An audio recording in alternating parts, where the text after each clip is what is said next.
Көңүлдөрдү шат, жүрөктөрдү наз кылган, башатына Аллахтын мээриминин рахатын, ортосуна кечиримдүүлүгүн, аягына тозок отунан кутулуунун сүйүнчүсүн жар салган орозо келди.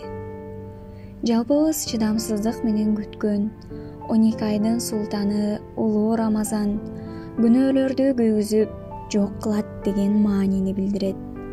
Демек, бул айда орозо кармап, жараткандан анын кечиримин сурасак, күнөөлөрүбүз күйүп жок болот дегендик. Орозо кармоо жамандыкты, кемчиликти жана жүрөктөгү азгырыкты кетирет.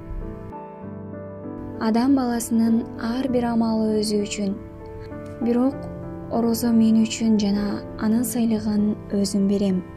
Бул Аллахтын сөзү. Демек, бул ай мусулмандар үчүн Аллах Таала тарабынан берилген чоң белек. Билесизби, орозо кармаган адамдын оозунун жыты Алла Таала үчүн миск жытынан да артыгыраак, а уйкусу ибадат. Бул ай сабырдуулуктун айы, а сабырдын түбү бейиш.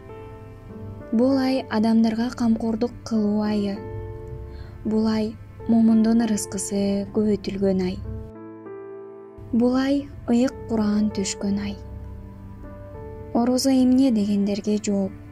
Орозо бул сабырыңды курчуткан дос. Орозо бул кайрат, күч-кубат. Орозо бул күнөөдөн тоскон калкан. Орозо бул Алладан буйрган милдет. Орозо бул сыйлык. Орозо бул акыреттеги сен карманган сыймык. Орозо бул сабырдуулук кайрагы. Орозо бул мусулмандын байрагы. Даңазалап даңктай турган ай. Келиңиз бир тууганым, күнөөдөн арылуунун чоң мүмкүнчүлүгүн качырбайлы. Рамазанды кадырлайлы. Сыйлыгын Алла берген. Соогу чексиз, кенен керемет айды барктайлы.